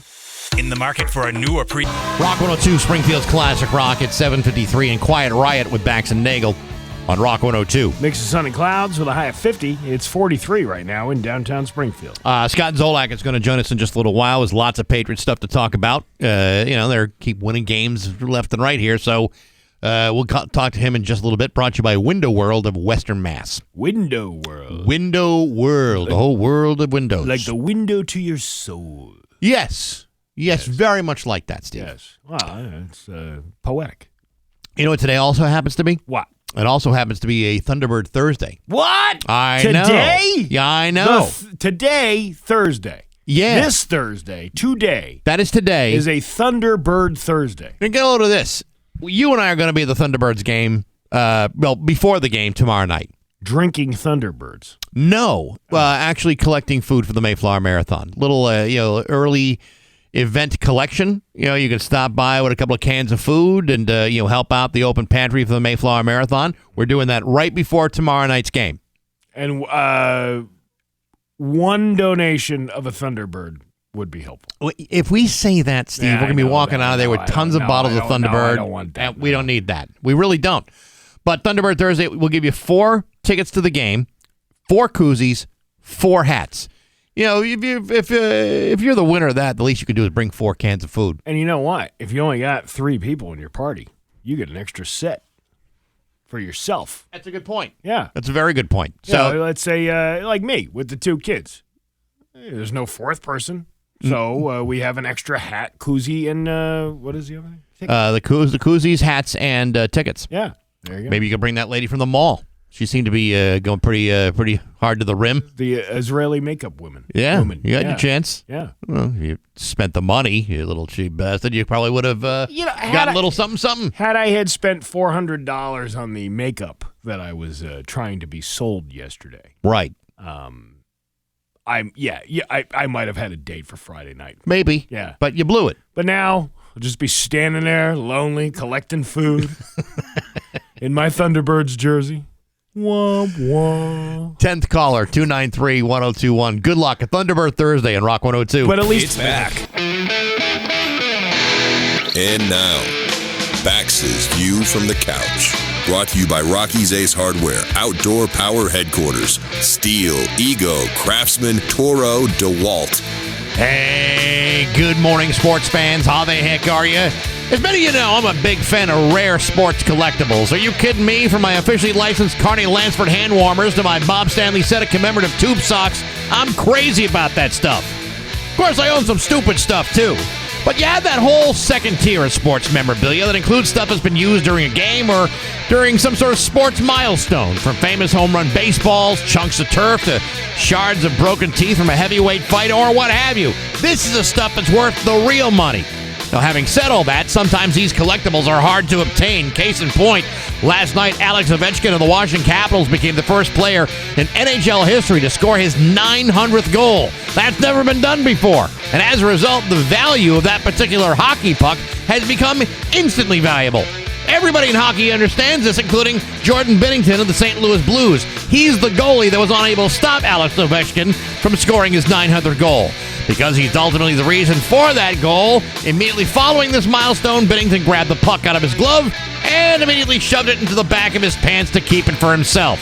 It was only after he was confronted later on that Binnington produced the puck and handed it over to officials. Now, I have to admit, had I been the guy that bungled Alex Ovechkin's 900th career goal, I might have wanted to hog the puck for myself, too. Unfortunately, Jordan Binnington's attempt at discreetly hiding the puck in his pants was caught by every television camera in the building. Personally, I might have found a more delicate way to conceal the puck. On the other hand, I'm not sure I'd want the puck back in my possession after it's been shoved down the back of another guy's hockey pants. Hockey pants are disgusting, even without a record-setting hockey puck involved. You'd hate to see the thing lose its value even after it's been tangled up in back sweat, body hair, and a jockstrap. But hey, enough of my yapping. Sports brought to you by Rocky's Ace Hardware. The Craftsman 9-gallon wet dry vac can pick up stuff that mere mortal vacuums cannot or won't. What a useful thing to give to somebody for the holidays. Only $60 at Rocky's with your Ace Rewards card. You're saving $80. That doesn't suck, but the Craftsman wet dry vac most certainly does. You can get it with a great deal at Rocky's Ace Hardware. I'm Bax. That's my view from the couch. Rock 102. Springfield's classic rock. It's 8:09, and Bon Jovi with Bax and Nagle on Rock 102. It is going to be a mix of sun and clouds today with a high of 50. Tomorrow, cloudy with a high of 54. It's 44 right now in downtown Springfield. Scott Zolak is brought to you by Window World of Western Mass. Windows, doors, siding, and more. He's on the phone with us right now with Scott Zolak. Good morning, Scott. How are you? Good morning. How we doing, guys? Good to be with you again. Absolutely. Great to have you. Got your sweet and lows all lined up? You ready to rock and roll Hell this morning? Got my Starbucks and my sweet and low. I'm good to go today, man. All right. Are you all wrapped up in a nice blanket or like a smoking jacket just to... No, I got shorts on, no shirt. Let's see if you can do the visual. All right, well, thank you. Shorts. Okay, yeah. I'm going to pluck my eyes out with these salad forks. All right. Before we dive into the semantics here of the New England Patriots, are you one of those I don't wear a shirt in a living room setting type of guys? Pretty much, yeah. Even like if you have people over? Oh, God, no. God, no. Oh, my God. When I'm outside, yeah. I got this friend I of take mine. my shirt off when it's hot outside. I go outside and I take my shirt off and walk around in front of people. Yeah. I got this friend of mine, really good friend of mine, but I had never been with him like in like a we went on vacation together. Our families went on vacation together. And he the entire time was not wearing a shirt like throughout the day in this condo that we were staying at. And I was like, Ew. It's just so gross. It's like, yeah, you got to put a shirt on when people come over or you're with other people that are not part of your immediate family that have seen you with the shirt off. I agree. Yeah. I agree. And sometimes, like, when you're a football player and you wear the pads, you got those shoulder pads, you get these big cysts on top of your back and that's sassy. on your back and leaking everywhere and someone pops them and then it's running down. Yeah, I'll tell you what. Leave a big hole. Everyone loves curling up to their breakfast talking about staph infections on the radio. Yeah. We could all talk about that for days. All these chicks out there, they were like, I'd love to date a football player until Scott Zolak said they get cysts under their shoulder It's pads. awful. You can't say, that's why you got to wear flip-flops in the shower because you get MRSA like on your knee and you get this big, drains. You got to pack it with gauze. It's got this big hole, on the side of your leg. Leaking everywhere. I just did a story about Alex Ovechkin from the Washington Capitals had his 900th goal last night. The puck, it's disgusting. And the guy and the goalie takes the puck, puts it on the back of his pants, and then finally said, because he's going to keep it for himself. Right. Finally, someone tells him, "Hey, you can't keep that puck. You got to give it back." Who the hell wants to grab a puck that's been in the back of some hockey pants? I mean, between the back hair, the sweat, and the jock strap. No, thank you. I'd rather boil the thing first before that goes on display. Idiot Russians. That's what an idiot Russian does. Give me that. I'm Russian Orthodox, by the way. It's better than Marchand licking the side of a face, though. At least you're not licking it. I could almost take being licked in the face before I grab the puck that's been in some goalie's pants. Maybe it's me. Yeah. I don't know. Maybe I'm just being hard on the whole situation, but it's still disgusting. You're being a little bit hard. You're talking to a guy that spent probably about 20 years putting his hands on their center's butt. So it comes in direct contact with things. We have this lovely piece up for auction. It's got puck muck still on it from the day it was removed. God, that's disgusting. That's gross. That is gross. All right, let's move on to the good stuff. All right, let's talk about the Patriots here. I mean, the winning keeps coming. They got a tough game this weekend against Tampa. Everyone has Baker Mayfield in the same MVP discussion as Drake May. Is that this is the toughest game they're going to have, other than what they did with Buffalo? What's your thought about what's coming up this weekend? Well, I do like what Baker's done. He's finally found a home, but he's a former number one pick. It's bounced around. He was in Carolina with Sam Darnold, then he goes out to the Rams, and he goes there since Brady's left, and he's pretty much kept it rolling since Brady's left. Problem for them, they got his two big guns are out. Mike Evans, broken shoulder, clavicle, he's out, and Chris Godwin didn't practice. He's not going to play. So you got your two big guns out. This is a real good test for us defensively.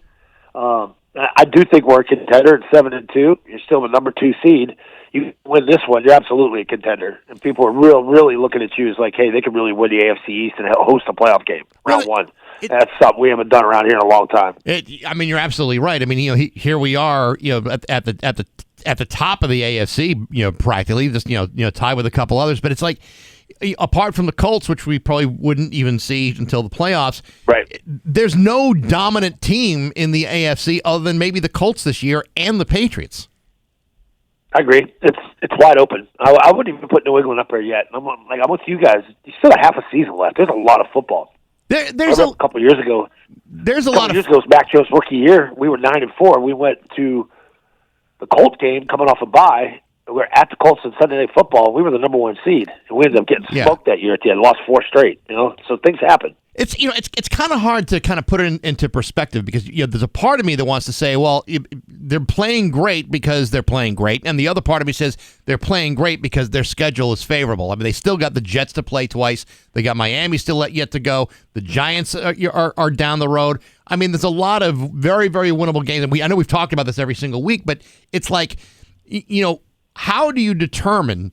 Whether what is the key to the success here? Is it because Vrabel's got him playing terrific, or is it other things? It's the turnovers. Like you turned the ball over twice, straight through the pick, and fumbled, and had that strip sack. We're up 21-7 before the half.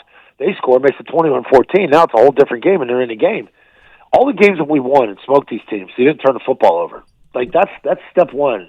And then it's how well does the quarterback play? He played well enough to win last week. It wasn't great, but he played well enough to win. Still threw a couple touchdowns and moved the team when you had to. You just got to play the continuous defense they've been playing. Don't let that big play over the top, and I think we're going to be okay. I really do. For years, the Patriots are always being accused of cheating at games, whether it's Deflategate or Spygate or whatever the hell it is. And now you had Atlanta complaining about this idea of simulating the snap count or with clapping. It seems almost implausible that that's what blew the game for him. There were other things, but it's like, I just have a hard time believing that this is like a real complaint. So it shows you they're poorly coached on offense, because if it's Hawkins, who it was, way back playing safety, 14 yards off the ball, you can see the tape. He's looking right at Carlton Davis, who's a corner. He clapped to get him, and he's like, hey, and he's doing this motion with his hand. They're changing the coverage. That's done in football every play. And Raheem Morris, the head coach, said it after the game. After he saw the tape, he's completely 100% backed off, and he's like, he's a defensive guy, too. He knows his safeties do it all the time, too. Right. And it's not to get them to jump. There's a story that came out yesterday about the guys on the Patriots roster had the day off, but 41 players went ahead and worked out anyway. I don't know how unusual that is. I would think if someone gave me the day off, the last thing I'm doing here is coming in and playing Pink Floyd CDs for the day. Obviously, there's something going on in this team where everyone is completely buying in to the system and what's going on, and everyone seems to be very enthusiastic about what Mike Vrabel's created in that environment. Do you think that's what got everybody coming out on their day off? I do think they feel it. That means they're a young team. They're buying in. Now, say you're at the Springfield radio station here, and your boss says, "You know what? We're going to have a day off yesterday, guys. Whoever wants to come in, you come in, and you don't." And all of a sudden, next day you hear, 41 employees came in. Oh, you're keeping score, but you gave us a day off. It's one or the other. You know what I mean? Leave the door open, prop it open with the door wedge. Don't be swiping the key card. Now there's the boss in there monitoring who the hell came in and who didn't. And I'm not saying that's the case. Tuesday's their standard day off. They always, in the NFL, the day off is Tuesday. It's up to you whether you want to come in or not. But I think that's a hell of an effort by 41 guys coming in on a day off. Because that's a day you decompress, you do some charity work, you go around town, you meet with friends and stuff. It's a day to you. I mean, 41 elected to spend it there. I mean, there's so much to do up and down Route 1. I mean, it's like the world is your oyster at that point. Would a young number one grosser? Yeah, right. Shut up. That's the number one grossing Bass Pro Shop in the world. Do you know that? I do know that. Of course it is. That's crazy. But all those ones, all the Cabela's and Bass Pro down in Florida, you don't gross more money than Fox Pro? It's crazy. Well, I mean, but then again, if you're a player and you got the access to the Bass Pro Shop every single day, do you go there every single day? I think once every other couple of weeks might be enough. I'm not allowed to go there anymore. I got kicked out for fishing. I brought my pole with me, and apparently I got kicked out for swimming. Oh, you were swimming with the They get mad too. They get mad when you pick the turtles up. Yeah, well, I mean, unless you're going to buy one. Yeah, what's the point of even having one of these places if you can't have fun while you're there? Yeah, right. Exactly. No yeah. Now, would a younger, barrel-chested Scott Zolak have worked out on his day off? Oh yeah. I was in every day. I was a gym rat. Back at that time, we were on Andro and everything, and all this illegal stuff. So you could build a hell of a body. I was cut up. Yeah. So those were the days. So you were slapping Those were the days. You We were used to be able to take greenies and uppers in the locker room. They just had jars of them, man. We'd take them with black coffee sludge. Oh, mix it yeah. up, grind them up. Those were the days you could put a hypodermic needle in the balls of your feet. Those were good days. Yeah. It's like following Aerosmith around, being a roadie. It's awesome. Yeah. Exactly. So the trade deadline comes and goes. The Patriots don't do a whole hell of a lot with it. I actually think that was probably the right choice. What do you think? Yeah. Do you think they should have done something, or do you think they did the right thing? I love that. Like we did 4 hours yesterday. People pissed off. Oh, what a disaster! I'm like, why is it a disaster? They kept their top 3 picks. Like they weren't going to give up a 1 or 2 or 3, which are very valuable picks. Those are starters in any organization if you get the draft right. And that's like they got all their rookies playing. They got like 6 rookies starting for them. Like it's so important to them when you're sort of in a rebuild. They also have to remind themselves we are in a rebuild, even though we're 7-2 and our quarterback's playing out of his mind. The reality is you're not going to sustain that forever. Like Drake had a bad game last week. You know that pace he was on. You're human, so you got to stick to the plan somewhat. And my thing was, okay, who did you want him to go get? Because AJ Brown wasn't available. He wasn't coming here. Right. So was Trey Hendrickson, the pass rusher. Now you could say we didn't know Sauce Gardner was available, but nobody in their right mind is going to offer Sauce Gardner 2 number ones unless you're in Indianapolis and you have no corners. We have corners.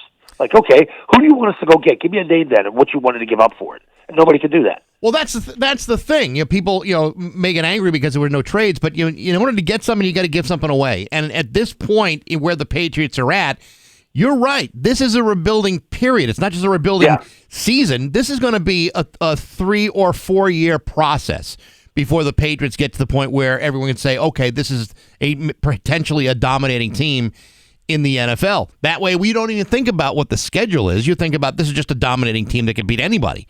They're not at that point yet. At least not yet. And to me, giving away draft picks is like shooting yourself in the foot. It doesn't make a whole lot of sense to me. No, it doesn't. It doesn't. And like the 2 teams I look at as being a contender, the Chiefs and Buffalo, they didn't do any moves yesterday either. And what? People are supposed to be happy about that? Like there's your 2 big contenders in the AFC. They didn't make any moves, so I'm not too worried about it. Did you see the story about Tom Brady cloning his dog? Oh God, yeah. Yeah, I don't know about you. I've had 6 dogs. We're on our 6th right now. The great thing about dog ownership and having a pet is you become sort of one with that pet. Each pet is different. Each one of our dogs was awesome, and they were different. This is jump the shark, man. This is crossing the line. This is like you're playing science now. You guys seen Jurassic Park, right? We're going to create this dinosaur hybrid, right? And indestructible. You start messing with Mother Nature like that. Now, here's the thing. He's big time. Now, he's in Tom Cruise category. Like he's not one of us. He's on the outer stratosphere, man. You know, compared to who he was married to, he's got $1 billion. He's part owner of an NFL team. You start meeting people of the higher ups. He's in this company now. He's investing in that is trying to bring back the woolly mammoth. So that's the biggest part of this. So it's like, hey, I'll show you how good this thing is. We'll clone your dog for you. And like, all right, do it. I'll see it, and then I'll invest more money. Like I think that's where we're at here with this. Did he not watch Jurassic Park or any of the Jurassic Park movies that you're not supposed to do stuff like that? He was a little yappy dog anyway. It wasn't like something like... No, I know. You're talking about the woolly mammoth thing. Yeah. Yeah, not for nothing. I mean, I love my dog. Don't get me wrong, but I don't love my dog enough to spend $50,000 to have like a sequel. You know, I mean, all those dogs are going to show up at the Rainbow Bridge at some point, and one of them is going to cost me $50,000 less to get there. Yep, I had my dog tore its ACL. I spent $13,000 to get his hips back together. It's awful. Yeah, right. But I mean, $50,000 to have him back? I don't know, man. I can think of $50,000. I can think of 50,000 things I could do with $50,000. It's not going to be the same dog. Like the personality, you might have all the genetic makeup of it, but the personality of the dog could be, what if it turns out to be this like rabid animal? What's funny is I did a show this week with Brian Hoyer, who spent a lot of time with Tom backing him up. He goes, I remember the first dog, because I was over at Tom's house all the time. He goes, I've seen him a couple of times here over the course of the off season. He goes, it's the same freaking dog. He goes, it's crazy. Yeah. I don't know, man. They could clone you two and put it, imagine if they could clone you two. See, and I think we're worried about that at work too. These cloning, we could clone producers. You know, all of a sudden one guy, we can bring in all these clones that don't really know that they got to get paid. We can eliminate people, you know? Listen, if they you could got to be careful of cloning. If they could find genetic replications of Steve and I for half the price, they would do it. They would have done it already. Yeah. Right, I'm so unique, too. I mean, who's going to clone people to do this 20-minute interview we just did, you know? Exactly. Nobody. No one's going to do that. They can barely listen to it half the time. I still can't believe I found another soul on this planet that enjoys Sweet and Low with their that's under the age of 80 that enjoys Sweet and Low in their coffee. Here's another kicker for you. So I make a hell of a bolognese. Yeah. Spaghetti sauce. I cook it all day, do all 3 different meats. Put the carrots, the onions, the garlic oil, the tomato paste, the red wine. And the last thing I put in, Sweet and Low. What? Take the, in your bolognese? Yeah. I'm telling you, you can't even taste it. It's like, it takes, you know, they say put sugar in your tomato sauce if it's too acidic because it takes the bite out of it. Right. You know, that acid in your throat. Sweet and Low does it perfect. Try it next time. Look at this. Yeah, Spaghetti sauce. You'll love it. You'll be like, oh my God, that guy's a genius. Hey, that's some good carcinogen in that sauce. That's some really good stuff. Yeah. Yeah, we're killing everybody here. It's great. All right, Scott, we'll talk to you next week. I'll see you guys. Thanks. Scott Solak brought to you by Window World of Western Mass. It's 8:25 on Rock 102. The Rock 102 app. 8:34 with Bax and Nagle on Rock 102. It's time for news brought to you by Big Y, your family market. His local radio icon, Steve Nagle. Thanks, Bax. There is a West Springfield police is seeking the public's help in identifying a suspect in connection with shoplifting. Police stated on October 13th, a suspect was captured on surveillance footage allegedly shoplifting. A photo of the man was posted by the department on social media. If you recognize this shoplifting suspect or have any information regarding the incident, you're urged to contact Detective Vickers. At 413-263-3210, extension 245, callers are allowed to remain anonymous. We don't know what store it was. You know, it would be slightly helpful to know where he was shoplifting. All right. It looks like it could be Savers, but then no, the door's not red, so yeah. See, that's this is the real detective work. You know, when these detectives get the reports of somebody shoplifting, you know what takes it so long for them to put the picture out is they got to figure out what store it was from. Well, you know, it shouldn't be that difficult or even that much of a secret. I don't really understand why it's a secret. Is it the store not wanting people to know that people are stealing stuff from their store? Or is it the cops being hush-hush? Maybe it's the cop being hush-hush. Maybe that's what it's all about. Okay. I don't know. All right. Down in Enfield, they're seeking the public's assistance in identifying a suspect in connection with a larceny at Ulta Beauty. Police stated that on Tuesday afternoon, the suspect was seen allegedly stealing items totaling over $1,700 from Ulta Beauty, which is like 4 things. Photos of the But you know, had this been at the Holyoke Mall, you could have gotten some eye cream for $300, which would have wiped out the whole store for 4 items. That's true. If you have any information regarding the identity of the suspect, you're urged to contact the Enfield police. I could never, you know, I'm in one of those yesterday, Sephora's. Yeah. Any one of those places. How do you not get a headache smelling? It's nothing but it's scents. It would be like working in the Yankee Candle plant. Like, how do you deal with that more than just a quick visit to a store? I think it's like anything else. The more exposure you have to that environment, the less you notice. Like, for example, if you were to walk into this building, you would, and you've never been here before, you would possibly be overwhelmed by the stench of black mold and mildew. But for those of us who've been working here for years, we barely even notice it. Well, because it's part of the atmosphere. Well, that's exactly right, Steve. And it's the Glade air freshener, the masking the smell of dead mouse, and then the mold. That's right. You know, it just reminds you of home, doesn't it? You know what? Yeah. It really a broken home. There's something comforting about our sick environment. Anyhow, speaking of which, we're doing some rearranging around here. In the radio station, and I was lucky enough to, because I've always wanted to do this, And I've heard the rumors that the music on gold records or platinum records, right? It's not the artist that is being featured on the gold or platinum record. And over the years, we've accumulated many of these. Now, I think about it as far as like a record company's perspective. If we're going to send these out as a thank you for making our song or record popular, right? We're going to give you the gold and platinum records in a framed picture that you can display. Right. So I realize it's probably not real gold or not real platinum. It's definitely not real gold. So I found that out firsthand yesterday because I asked the boss, I'm like, well, if you're going to get rid of that, I'll take it and I'll play it and see what's on it. So you did a video on it. Yeah, I took Nickelback. It was Nickelback. I said, what's the worst one we have? And he said, here, this one. And it was the Nickelback. Right. And it was a gold and platinum, I don't know which album it was, or 2 albums, I don't know, whatever it was. The good one. The 2 good ones. And so I unboxed it. I took it out, and it's not real gold. It's just paint. Same with the platinum and the gold. And the music is not, it's not anything. It's like gibberish. It's like stock, like DJ CD music. Right. It's just.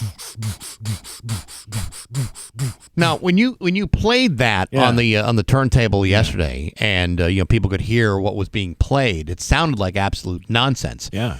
The problem is, it's very hard to distinguish nonsense. Yeah. From the actual record. Oh, somebody pointed that out on a comment. It said something like, when the trophy is better than the actual, the fake trophy is better than the actual band. Yeah. Now, the fact that Nickelback had a platinum and gold record should alert everybody to the fact that sometimes the marketplace is the worst place to find good taste. Yeah. It's usually the place you go to find out what is wrong in the world. Yeah. The fact that Nickelback sold that many records. Nickelback. Yeah. I bought a record. I would like my Nickelback. Oh, that's usually how they do that. Well, that's how it is. That's what it costs in the bargain bin now. A Nickelback? A Nickelback. All right. So yeah, there's nothing really on those golden. Do you think the artist actually gets a real gold and a real platinum? Probably not, no. But do you think it's still the same, like, gibberish garbage on the thing? Do you think an artist is going to go, I'm never taking that out of the display case? It's purely a trophy. It's not meant to be played. It's not meant to be taken out of its case and slapped on a turntable. I mean, no, they're not. Record companies could not invest in actual gold. Yeah. Not these days. I think if you and I released a best of Bax and Nagle album and it went platinum and then somebody put that on a turntable, the first thing you would hear is, what's your favorite fake morning radio show on a platinum album? I would think most people would say, God, what I wouldn't do to listen to Nickelback right about now. Yeah, right. Nickelback is the great alternative to whatever this is. You were talking earlier about going to the Hobby Lobby the other day at Holyoke? Hoblob. The Hoblob, yeah. Right. Because the last thing we want to do is sit here and talk about nonsense, but about Hoblob. Anyway, about how someone indiscriminately wrote the word penis with the big block letters. I can't believe the audacity of somebody who would walk into I can't imagine. Christian loving store like the Hoblob, right? And write the word penis out with the letter. That is just disgusting, and I had to take a picture of it. Well, of course you did. You as a public service, and I'm sure there are many Christians that are getting their torches and pitchforks ready. Yeah. Especially because I just drove past the Springfield crossing. Yeah. Hobby Lobby signs are already up. Oh. Hobby Lobby signs. You got the Chick-fil-A. You got you got the BJ's over there. Oh yeah. There's a Chipotle going in. It's all coming together. It's all starting to form. It's like covering every end. You got the Hoblob, the BJ, and the Chipotle. Yeah, I hope it's a clean Hoblob because I don't want to go to a sloppy Hoblob. You don't want to go to a sloppy Hob? Not so close to my BJs. But those are the best ones. Slobby slob on the hobnob. Blob. With the BJs. Whatever. Yeah, right. Next to the BJs. That's right. Coming right out your Chipotle.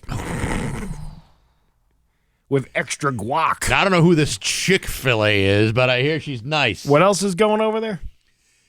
BJ's, Chipotle, Chick-fil-A, and the Hobby Lobby. There's more going in. Yeah, I think there's like PetSmart and all that. The PetSmart, that was the other one. Yeah. And I heard a Target, too. The Target may be there also. Oh, man. So, I mean, we're going to have it all.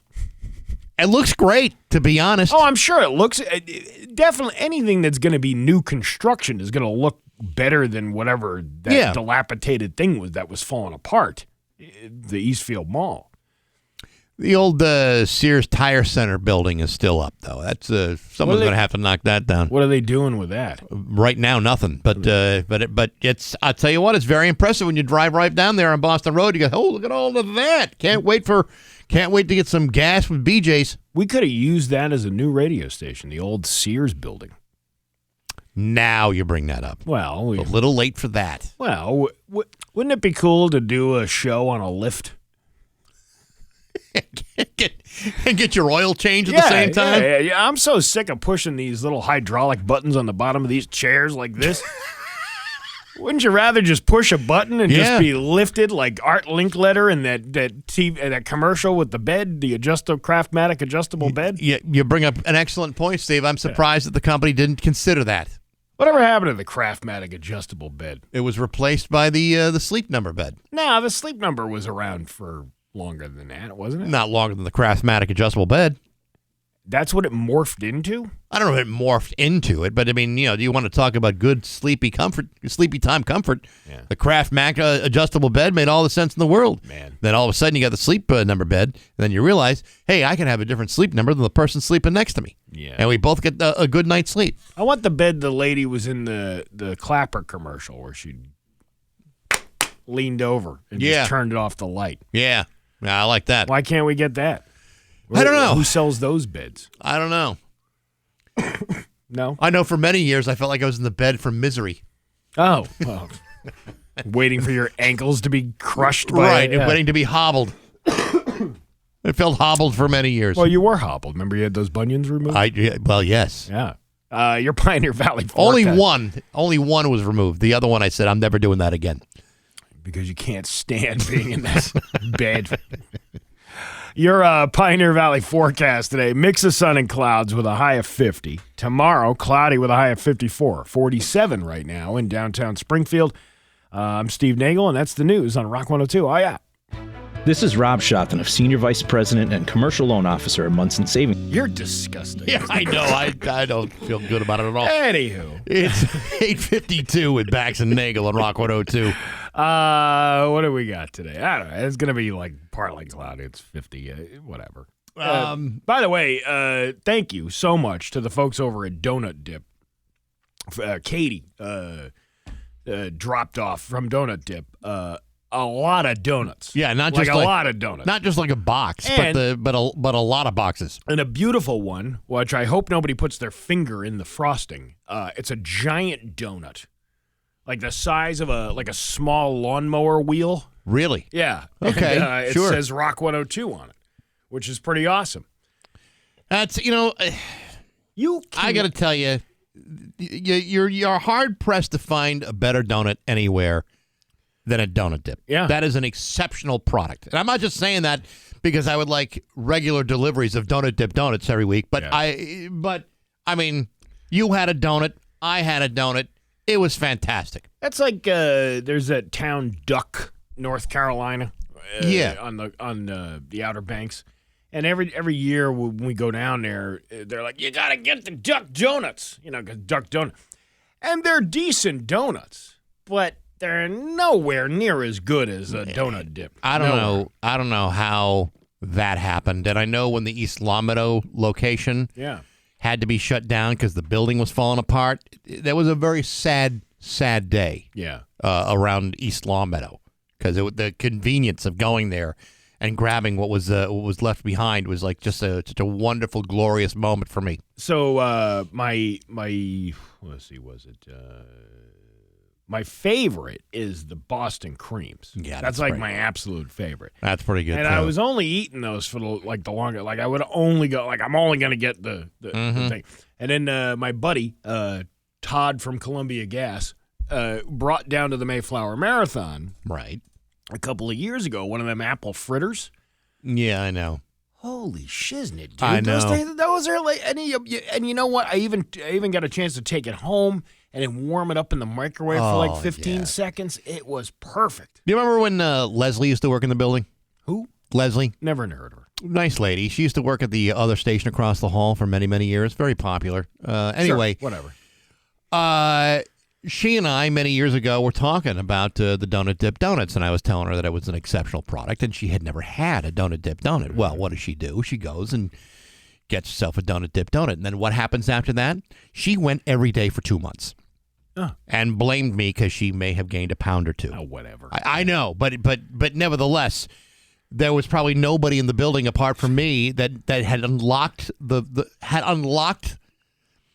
magic of Donut Dip Donut quite like she did. She went more bananas over it than me. And did you say, I'm sorry, you're going to have to work out 4 hours a day versus the 3 that you normally do? Yeah, no, I would never suggest that to anybody because I couldn't work out 4 hours in a year. But that's what I mean. I mean, people who are like in shape and they're like healthy. They're healthy people. Well, I didn't introduce the Donut Dip Donuts as like an aggressive, approach. I just say, boy, these. I don't know if you've had these donuts, but whoo, man, they're delicious. But it's your fault. Probably. It was your fault. Probably. But, even the stuff that's not the non-donut related stuff, the donut dip, is really quite good. Yeah. Really I'm telling you, they got all kinds of good stuff over there.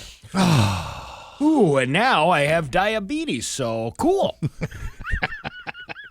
I'm going to my workout today. Good. So now I'm going to have to because it does make you a little sluggish when you have that. I just had 2 donuts. I just shoved them down my throat because they were so freaking good. I had one. Yeah, and you're going to have another one. I'm just going to stop at 1, Steve, because I know if I start now, I'm going to have all 3 boxes upstairs. Well, you don't have to have all 3 boxes. I'm just telling you the kind of personality type I have. You're not an alcoholic. It's not like you're going to go, I'm only going to have 1 beer and then 10 later. But I'm not going to sit here and lie and say, I can quit anytime I want. Yeah, and all of a sudden we're finding powder underneath the board. Right. What are you talking about? All of hiding your secret. All of a sudden, I'm Private Pile standing on my footlocker. Hey, we need one of those Sharps boxes in here because somebody keeps throwing those needles on the floor. There's insulin. All this insulin needle. What's in your footlocker, Private Pile? It's a jelly donut, sir. From where'd you get the dining hall, sir? I was hungry. I got it from the Rock 102 break room. They heard us talking about our nut dips, and they liked it, so they brought more donuts. That was the most surprising thing. I had a video that went viral online of talking about the nut dip because of the sign was burnt out. Right. And yet they still brought donuts. Well, that's good. Yeah. That's what we're talking about them. They're thinking about us. That's all that matters. Spa for the nuts. It's 8:57 at Rock 102.